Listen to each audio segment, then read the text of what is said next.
No accent that time.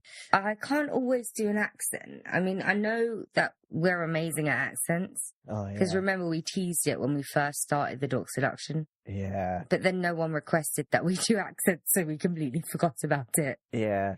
No one was really that confused about where we came from. Or that bothered, I think, to be honest. Ours are fairly British accents. I mean, we're not posh, we're not paupers, so... Yeah. Yeah, there's no question about it. I'm clearly from London. Actually, you know what, saying that, most people don't think I'm from London. They think I've got a Surrey accent.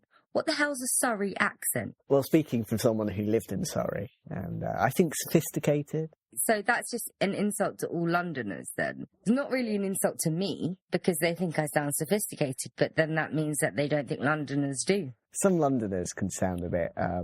Ghetto? Common's a bit offensive, but... I just threw ghetto out there. That's not offensive at all. Oh, no. Well, you know how some people from London can sound a bit like that, you know? Yeah, that's from certain areas of London. That's the same with every other place in the world. I don't know too much about London accents other than that. Yeah. I don't know what people from, like, Kensington or Chelsea sound like. You definitely know what they sound like. We all know what they sound like. Oh, what? The Made in Chelsea lot? Yeah. Oh, yeah. Yeah, I forgot about that. It just reminds me also of well, it was on Twitter. I was watching this show called The Expanse, and, like, some of the characters have accents on them, and it's a really weird accent, and I couldn't really place it. It sounded sort of South African-y, but not. So I tweeted about it, and then the creator was just like, oh, it's just... that's just the accent that they'd have in space where they live. And I'm thought, okay, that's pretty cool. They come up with their own accent. And then I was like, hold on a second. Why do none of the rest of the people in that area where they live in space have the accent? And his response made me laugh because he said, it's different levels of accents like the British have. It's like, you don't say that to someone that has London in their description. Different levels. What kind of levels are there? Is it like Tetris? What? What's the different levels of a British accent? I think he meant different accents, didn't he? Which he could have just said. He could have just said that. Yeah. But no, different levels. And then I was like, I'm not going to talk to you anymore. Yeah, I hate people who wear, like, you know, like critics who use, like, levels when they say, oh, this film worked on so many levels and stuff like that. I don't actually understand what that means. So Stephen Fry did an old sketch where it's like you're playing someone who is asking a critic about a film, and this critic's going on about how many levels he works on, and he asks the critic to name one, and they can't, because it's basically bollocks talk, basically. It is, pretty much. They're just trying to sound clever. More intellectual. Yeah. Oh, God. Different levels of the British accent. I wonder what level I'd be on. I don't know. We'd have to think of a range of levels, like 0 to 10. Like 0 could be like, you know, the Midlands. But then they're sort of tied with Liverpudlians. You having a go at the Midlands? Come on now. In my adopted country. The thing is, right, with the Midlands, they're fine. There's a lot worse than the Midlands, trust me. There's Newcastle for a start. That's what I'm saying. Everything's tied. But Midlands, it's very drony, if you know what it means. It's so drawn out and it sounds very boring. Well, up and stuff like that. Yeah, it's very long-winded. Yeah, people from Birmingham have a tendency to say, you know... That's not a very good Birmingham accent, but they say you know after everything they say. Yeah, but that's like me saying like all the time. Yeah. I remember an episode of this that we did while editing. I was insulting Californians because they say like instead of commas. Oh, I wasn't insulting them. I was making critique. They say like instead of commas, and then I realised, why am I saying this? Because I say like after everything. Yeah. I don't know why I say like, it's just like a compulsive thing. Wolverhampton's quite a funny accent as well. What do they sound like? It's a bit difficult to do, but it's very like that, you know. No, that's not very good. That's more West Country. I can't really do it, but when you hear it, it is kind of funny. I don't think I've ever met anyone from Wolverhampton. Well, there's nothing wrong with them. They're perfectly nice people. Yeah. I didn't say there was. I just saying I don't think I've ever met anyone from Wolverhampton. Yeah, I think you were, Tarman. We all know what No, like. I didn't say very anything snobbish. about... I'm not that snobbish because I don't really have much to be snobby about, if we're going to be perfectly honest. Like, have you seen my life? There's not really much snobbery I could, partake in. I mean, Scottish accents are quite I don't mind the Scottish accent. Depends on how strong it is, though, because sometimes they're so strong you can't understand them. Yeah. But if I can understand them, I'm fine with the Scottish accent. I quite like the kind of Billy Connolly. Connolly, yeah. I quite like his because I accent. can understand him. Yeah, it's quite raspy as well. Mm. But my favourite accent's the West Country. It's amazing. To be honest, I don't really mind that accents that much as long as I can actually understand you clearly. Yeah. That means we can talk. But if I can't understand you and I have to keep asking you to repeat what you said, it's really going to piss me off. Yeah. What accents can't you understand other than Scottish, though? Well, no, I can understand all accents. It just depends on how clear they can speak English to me. Because sometimes you hear people speaking English, but it doesn't actually sound like they're speaking English because it's so thick, their accent. Sometimes when like foreign people speak English or when they speak their language, I find they speak too fast for me sometimes. What do you mean, in English or their language? It's mainly when they speak their language. Yeah. But it was my problem, like understanding Spanish, even though I know kind of how to speak I get it. Spanish. They speak so fast. I don't understand it. No, I get it. Because I'm so out of touch with French now. I used to be okay at it.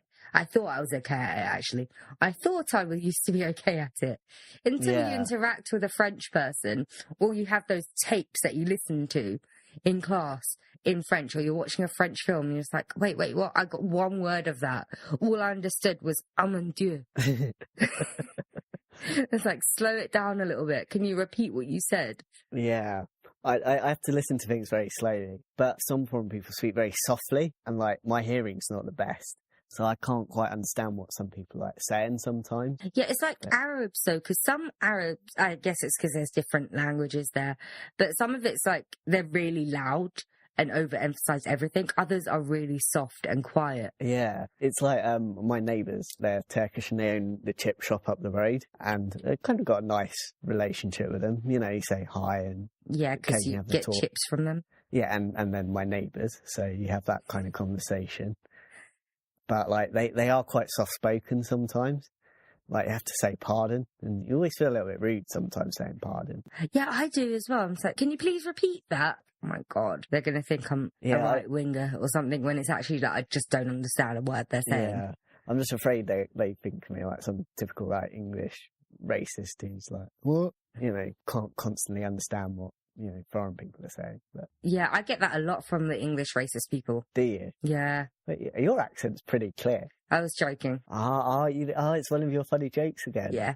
To be honest, I'm probably like the reverse side because sometimes I talk really fast in English. Yeah. So I could understand why people whose native language isn't English couldn't understand me. Yeah. So I get that because I have someone at work, she doesn't know that much English. She knows enough to get by, but sometimes when I'm talking to her, her face goes blank and I'm just like, I should slow down, shouldn't I? And she's just like, yes, please. Yeah, I think I'm the same sometimes. I don't think you talk particularly fast. What your problem is sometimes you lose train of thought in the middle of a sentence and start saying something else. Yeah. Or like you think you've said something and then you skip over to the next bit. It's a bitch to edit, Matt, I'm not going to lie. Well, I can't help that. That's just the way my brain works.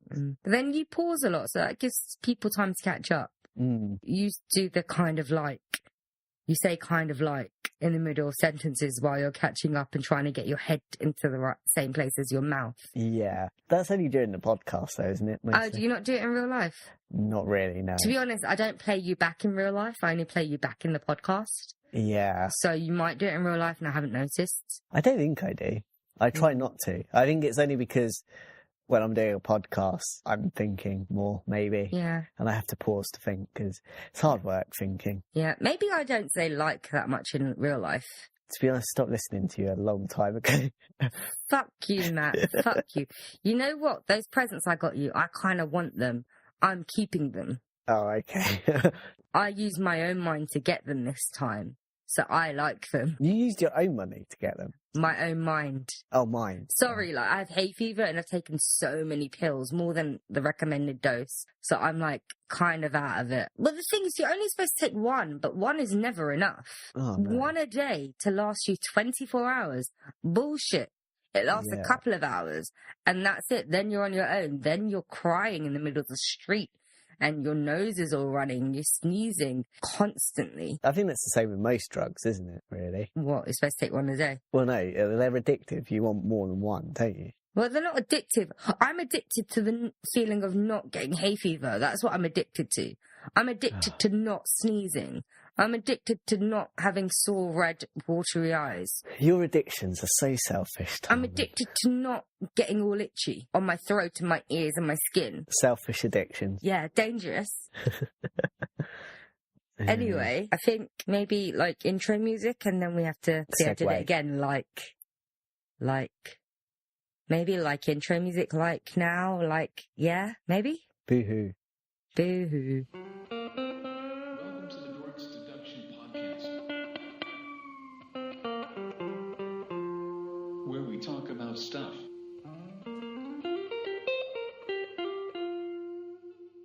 I think that's all right. Yeah, can we talk again? Yeah, let's just talk now. What listeners don't know is that when I need to stop doing it. Yeah, you really do. Yeah.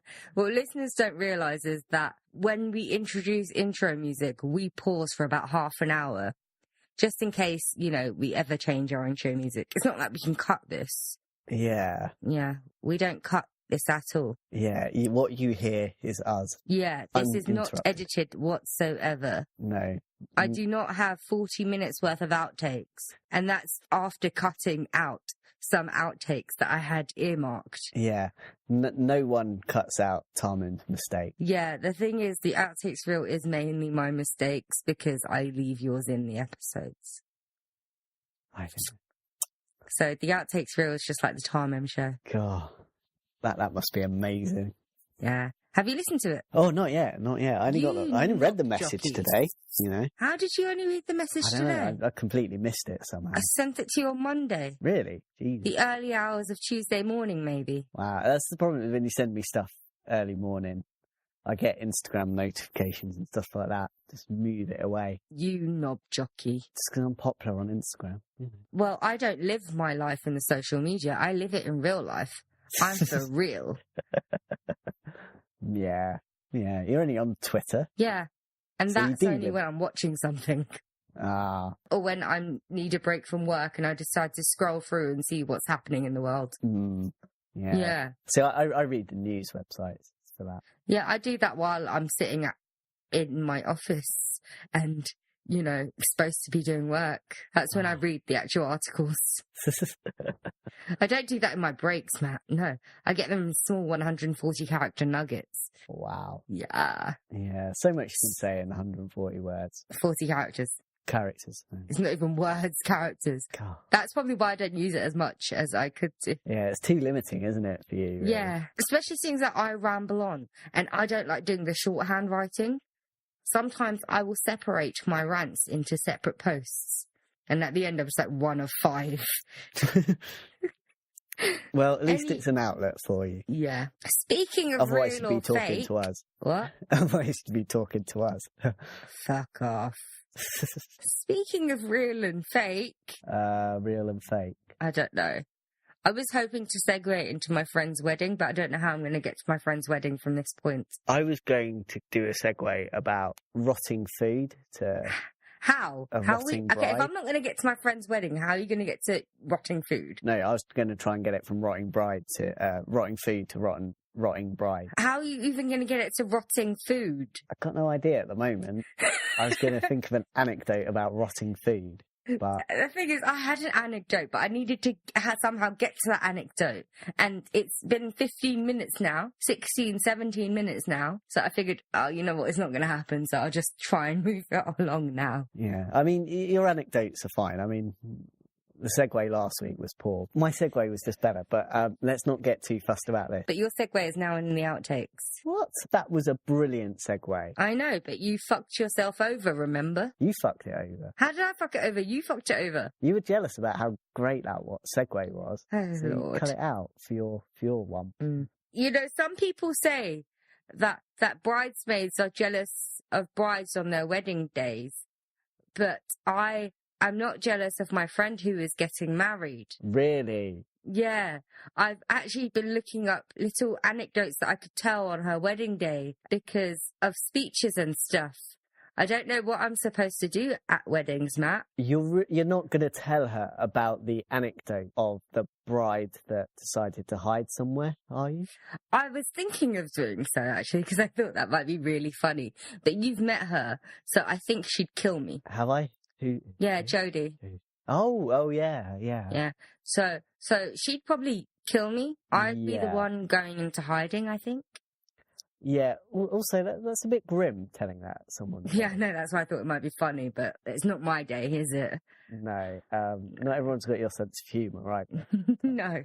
It's so Especially grim, not on a wedding day. I'd never dare kind of tell that kind of thing. God. Bullshit. I would not tell that kind of story. I'm clean.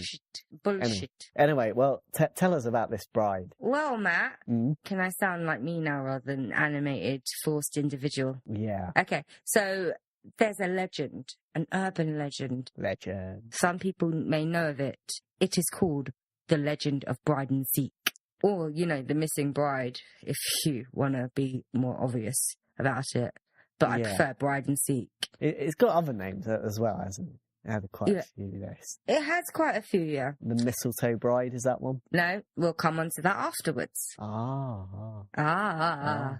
Delayed gratification, Matthew. Usually that's something else, but okay. That was to do with sex, wasn't it? Yeah, like you had to explain it, but okay. Okay. It's fine. I don't always make that noise, but...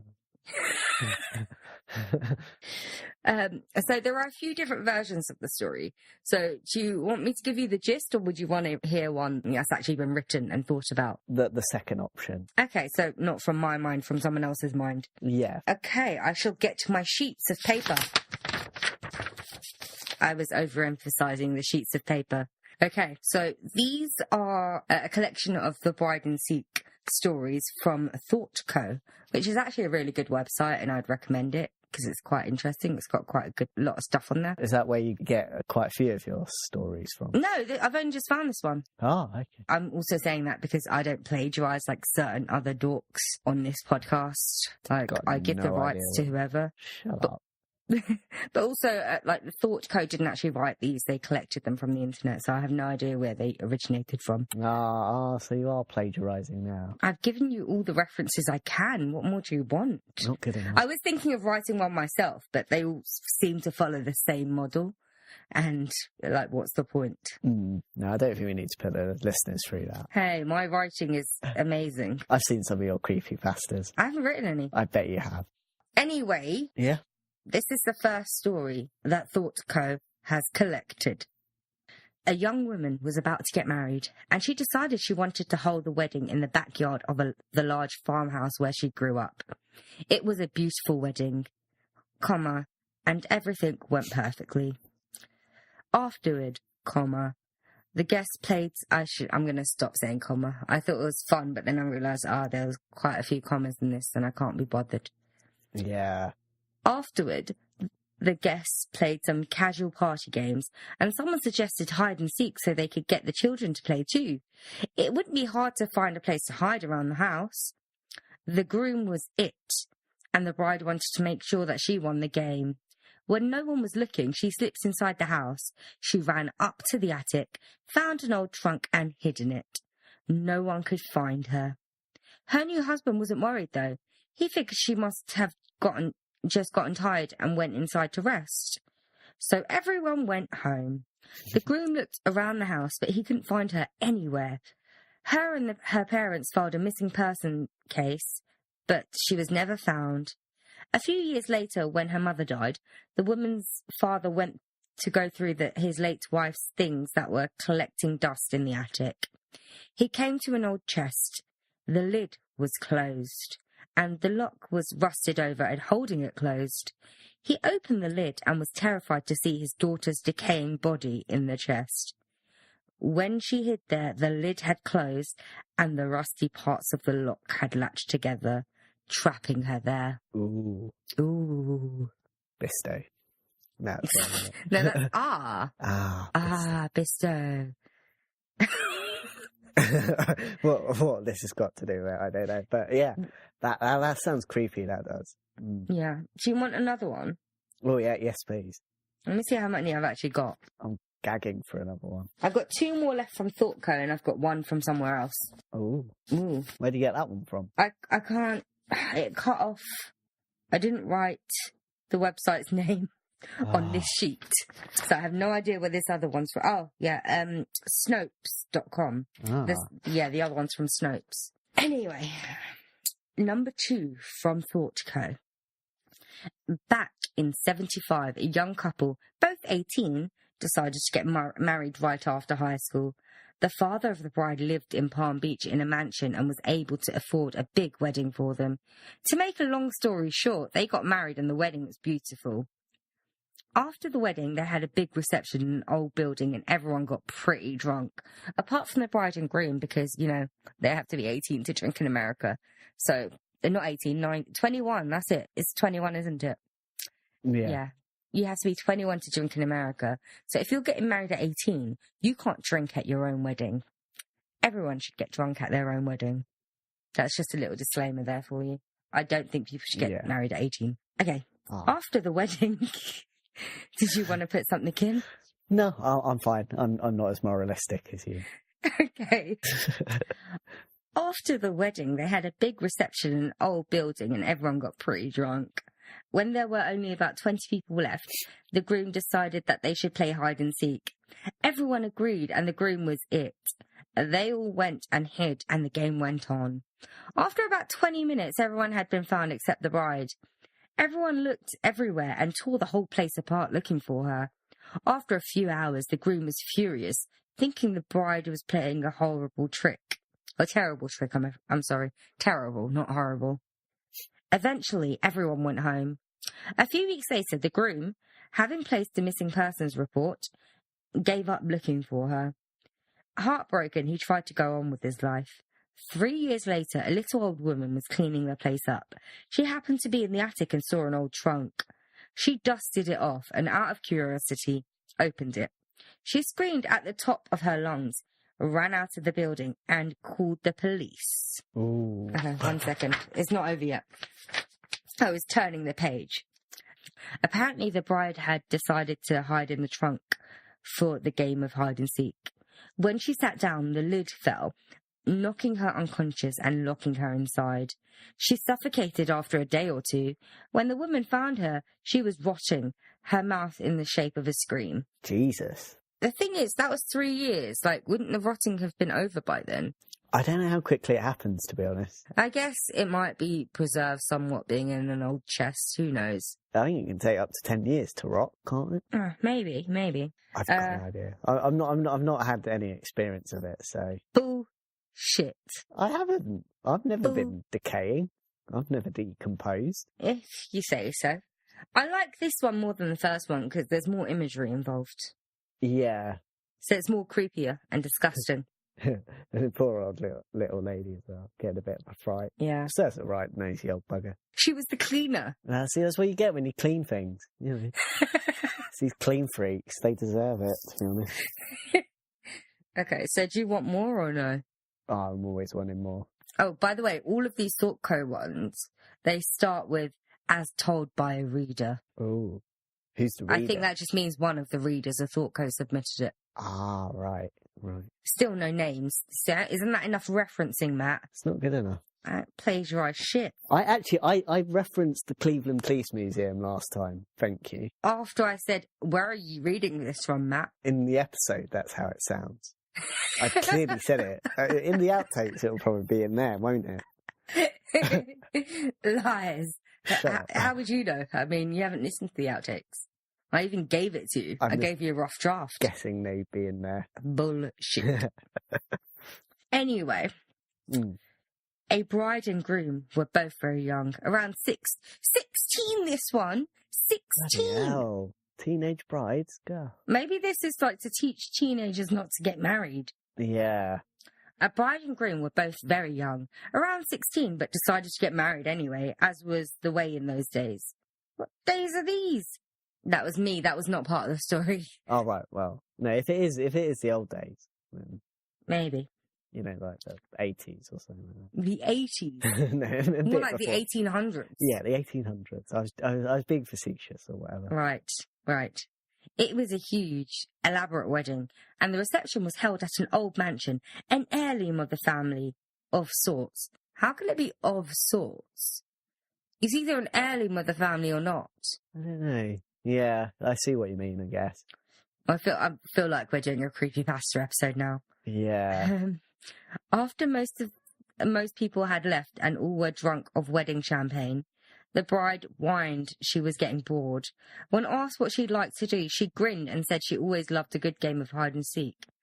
The reason she said that is because she's a child at 16. Yeah. Though reluctant to play such a childish game, all agreed and the maid of honour was it. It took only about 30 minutes for all to be found, all but the bride, that is. Everyone began searching the entire house, but no one found her. The groom, thinking maybe she had second thoughts about the marriage, grew angry and sent everyone home. After 2 or 3 days, he put out a missing persons report, but no luck. Eventually, he moved on with his life. Good for him. After the girl's father had died, the mansion was being cleaned, the family taking what they would before the auction came around. The mother of the long-gone bride was up in the storage attic, cleaning out the old clothes and junk when she saw an old trunk with a lock on it. After breaking the lock, she peered inside and began to scream. All ran upstairs to see what was happening. Inside the trunk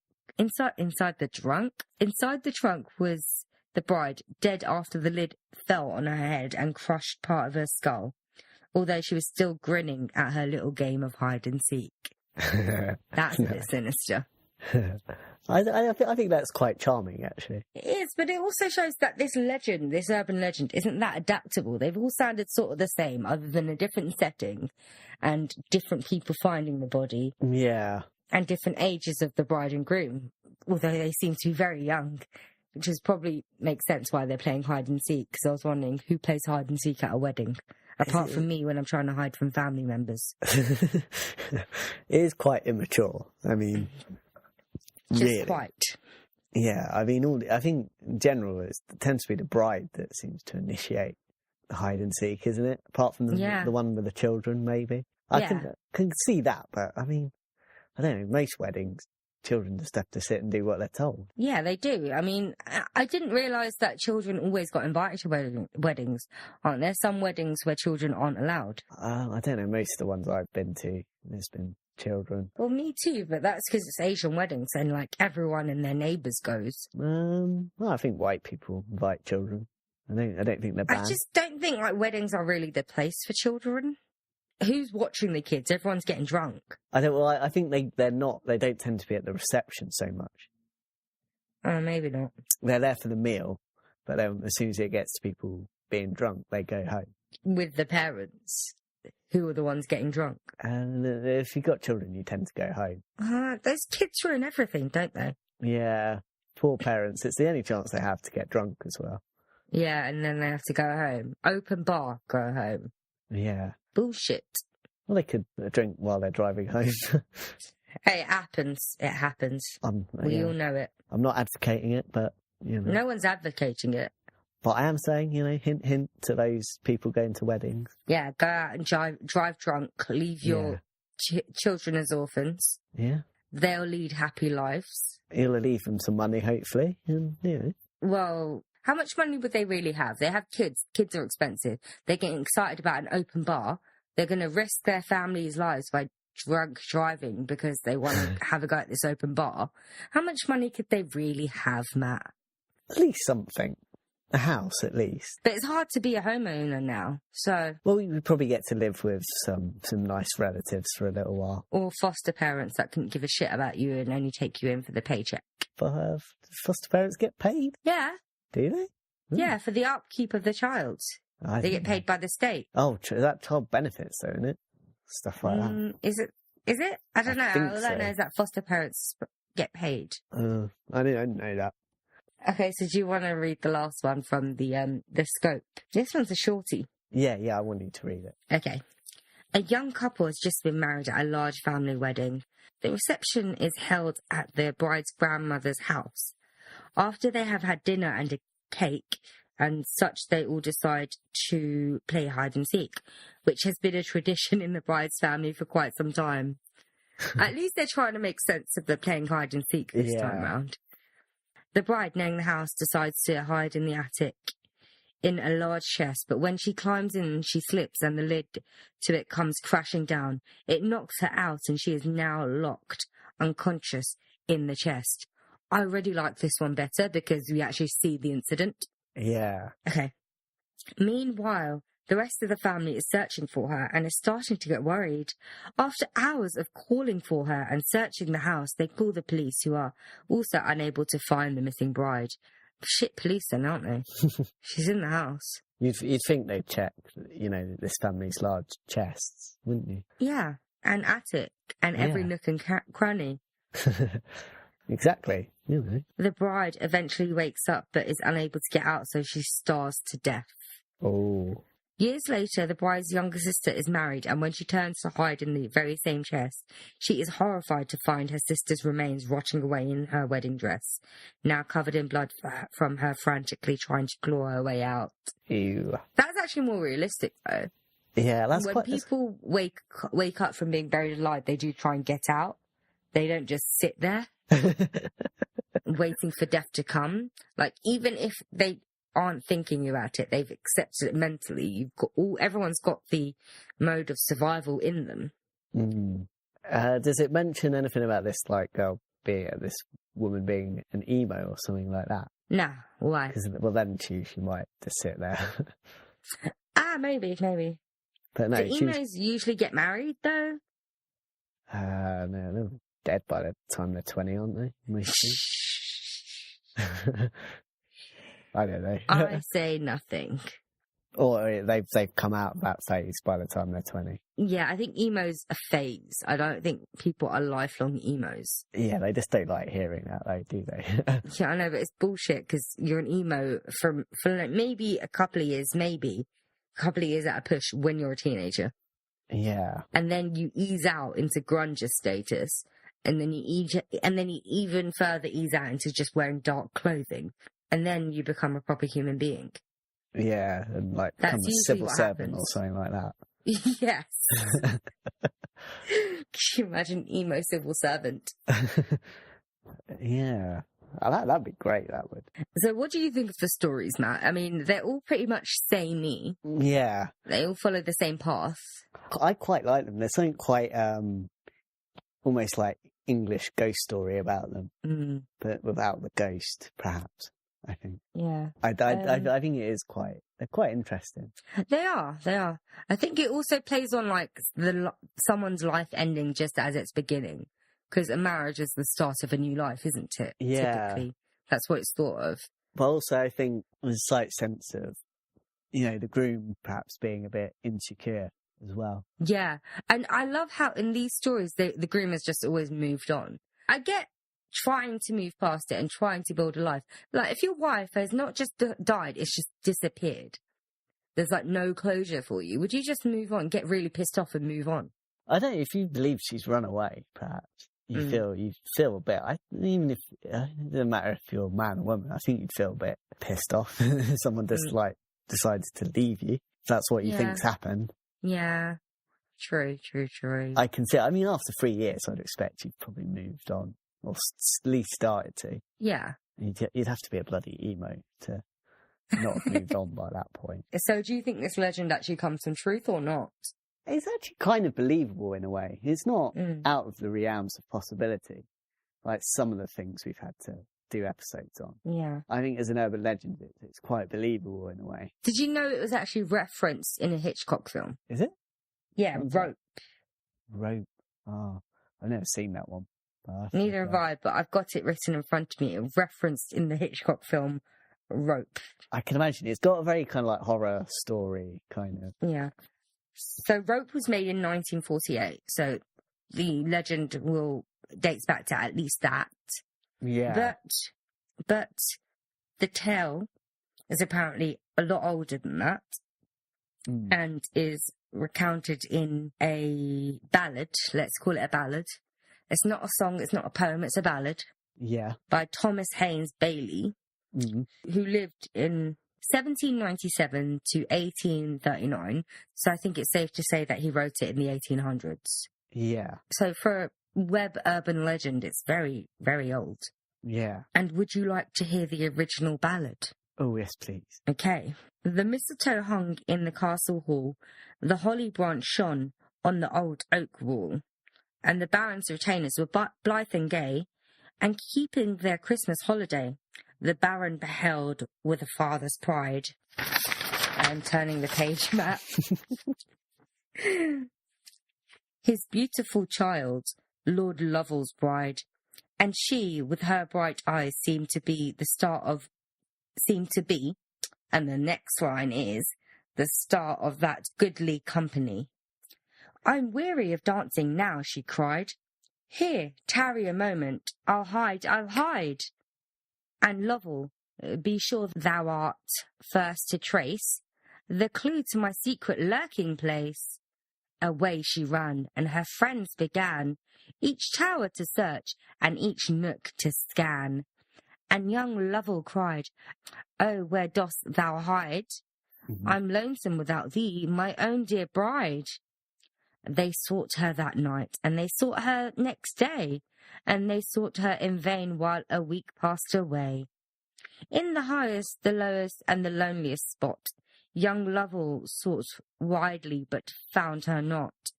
And years flew by, and their grief at last was told as a sorrowful tale long past. And when Lovell appeared, the children cried, See, the old man weeps for his fairy bride. At length an old chest that had long lain hid, I hate Old English, was found in the castle. They raised the lid, and a skeleton form lay mouldering there, in the bridal wreath of that lady fair. Oh, sad was her fate, in sportive jest. She hid from her lord in the old oak chest. It closed with a spring, and dreadful doom, the bride lay clasped in her living tomb. Ooh, That's the end of it. cool. And what's that Cool. called again? Oh, it's called The Mistletoe Bride, also known as... I thought you were going to say it because you got so excited before. The Mistletoe Bough, or Bow. Bruff. Bow, that's it. Yeah. Bough, that's all I know. No, that sounds good, that does, actually. It is. It's actually quite comical, I think. Yeah. I don't know why, because it's about something horrible, but it's actually quite comical to me. It does sound slightly like the guy's taking the piss a little bit. He is. I think he is. Yeah. They were like that back then, I think. Yeah. Okay, so that's the earliest known version of the Bride and Seek legend. Mm. But some people do believe that it actually comes from real life, Yeah. a real life story. Because of the grand old English mansions, we've got so many ghost stories. Every stately mansion has a ghost story. Yeah. Pretty much in England, every stately mansion has a ghost story. So this one is linked to the Minster Lovell Hall in Oxfordshire, which makes sense because the Lord Lovell and Lady Lovell Yeah. in the story. Also, Marwell Hall in Hampshire, Bramhill House in Hampshire, Tiverton Castle in Devon, and I think that's it. Oh, and Rutland. Exton Hall in Rutland. And there's more, but that's all I've got here. Yeah. Rutland's quite close to me, actually. Rutland? Yeah. It's near Leicester. You've got a castle in near Leicester. Yeah. Leicester used to have a castle at one point, but got knocked down. It's typical Leicester for you. Got knocked down. Then I got up again. You're never going to knock me down. Anyway, Tom. so Minster Lovell Hall in Oxfordshire, there is a New York Times, well, there is an article in the New York Times that mentions it, Yeah. but this was way back in December 28th, 1924. Ooh. So this is like an anecdote of a phantom living Yeah. in Minster Hall. So here goes. The neighbours believe that a wailing figure carrying a light, which is said to flit in and out of the castle, is the ghost of the bride of one of the Lords Lovell, who was suffocated on her wedding night. As the story goes, she hid in an old oak chest during the festival in a game of hide and seek, and the lid shut, her young lord finding her body some hours later. That's the one for... The New York Times. Yeah, it's from the New York Times for Minster Lovell Hall. Ah, right. Bramhill House, which is actually now a police college, I've been told by ThoughtCo, which I find a proper stately house is now a police college, okay. Interesting. Apparently it has actually been haunted for over a century. Yeah. Isn't there a white lady in one of them? Yeah, apparently. Which one is the one with the white lady? Minster Lovell Halls apparently has a white lady in it. Right. You know how we love the white ladies. Yeah, we do. I've got it Yeah. in for the white ladies. Oh, I keep calling it Bramwell House. It's Bramshill House. Bramshill. Yeah. Okay. Or Brams Hill. Bramshill. I think it's probably Brams Hill. Yeah, that sounds a bit more sensible. But it's one word. Yeah. But Brams Hill sounds better. Yeah. So let's call it Brams Hill House. So in the Memorials of Old Hampshire, which was published in 1906, a George Edward Jeans wrote, Brams Hill has indeed a ghost, the White Lady who haunts the Flower de Luce chamber immediately adjoining the gallery, and she may have been concerned with the tragedy of Mr. Boff, was it? Bow. Why do I keep thinking it's Boff? Bow, which tradition attaches to Brams Hill. That's all I've got for that. Ooh. So those are like the only two bits of evidence that it might actually be real. Yeah. But then also they're saying stuff, they're just saying stories that they've heard. So it's not really evidence. It's like Chinese whispers. Yeah.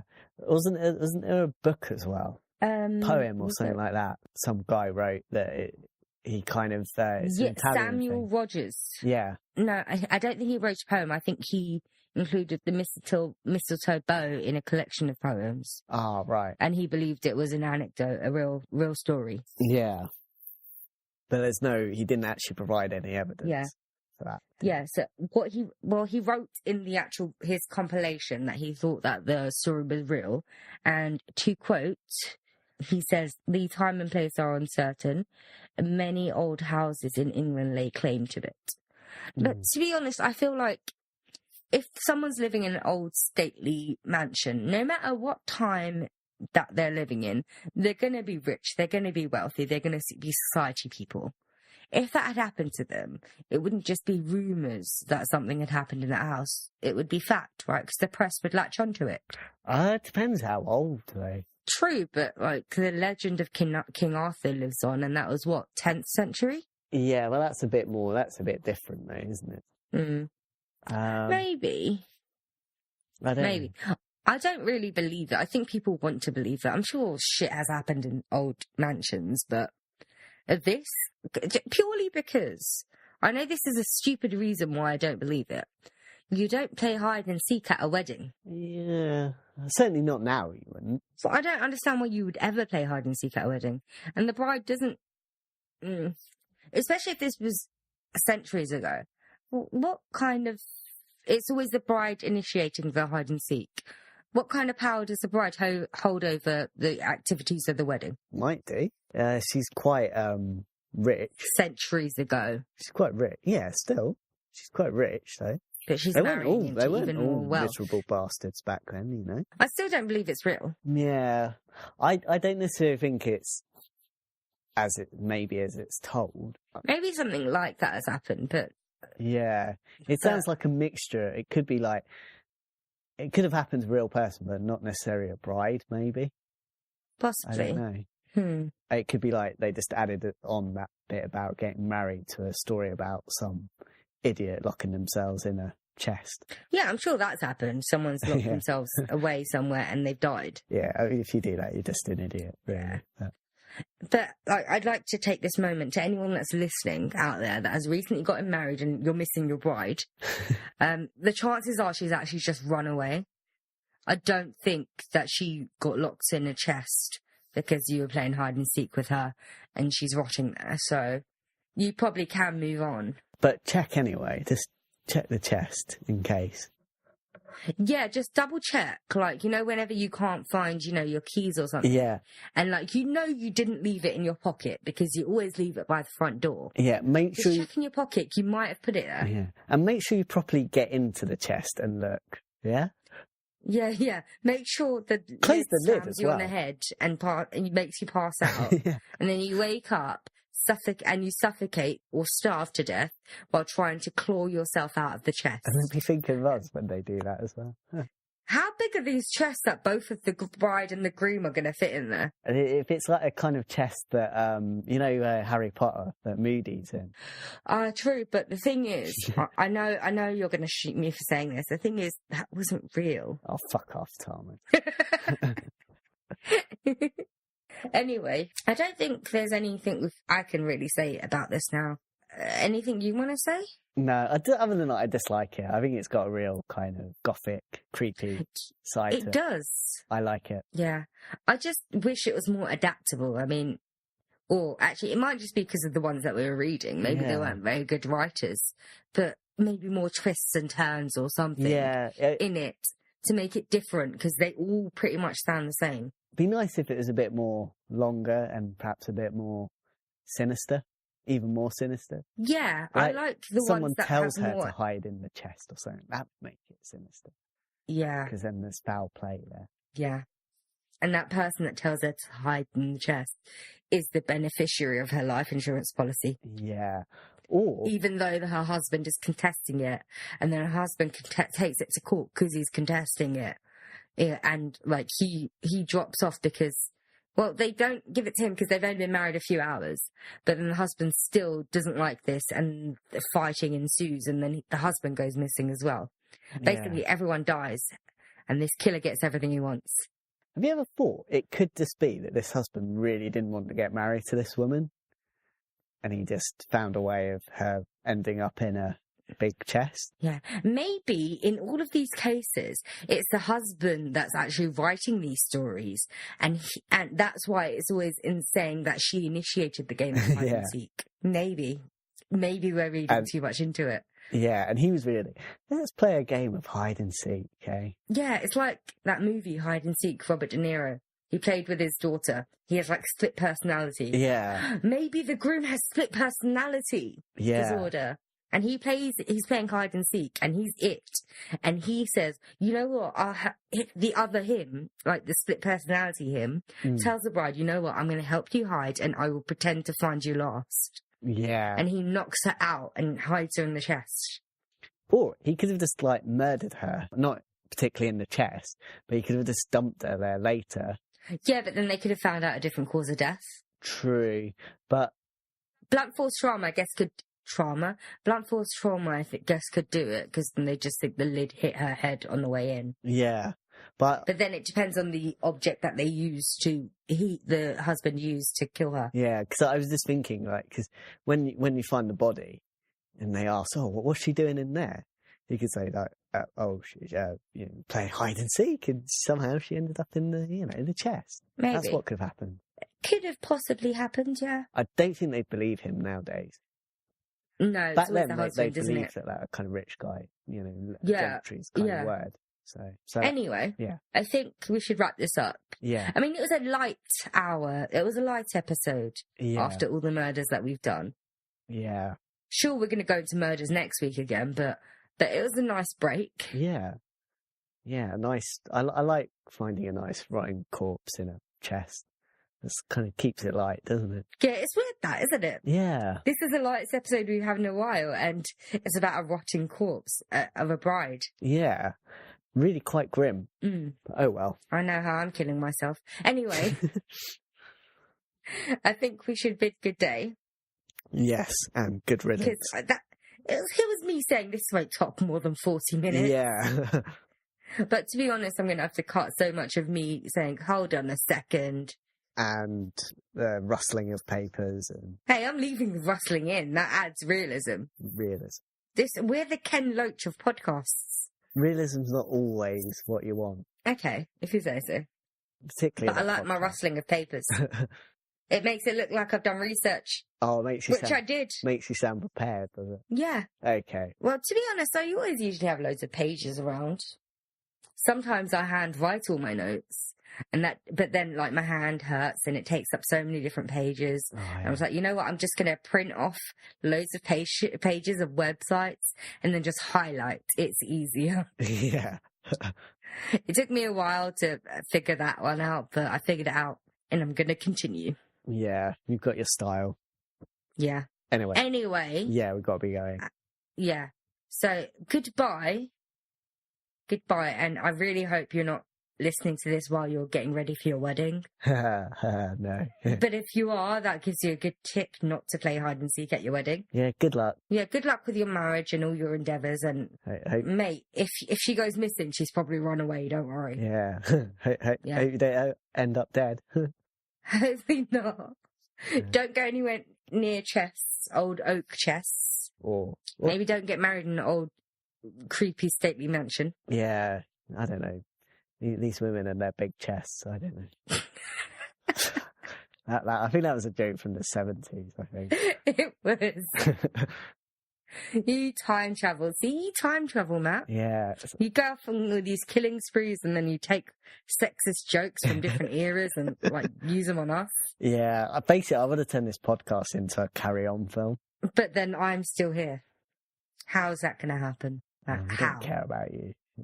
Fuck you, Matt. Fuck you. Yeah.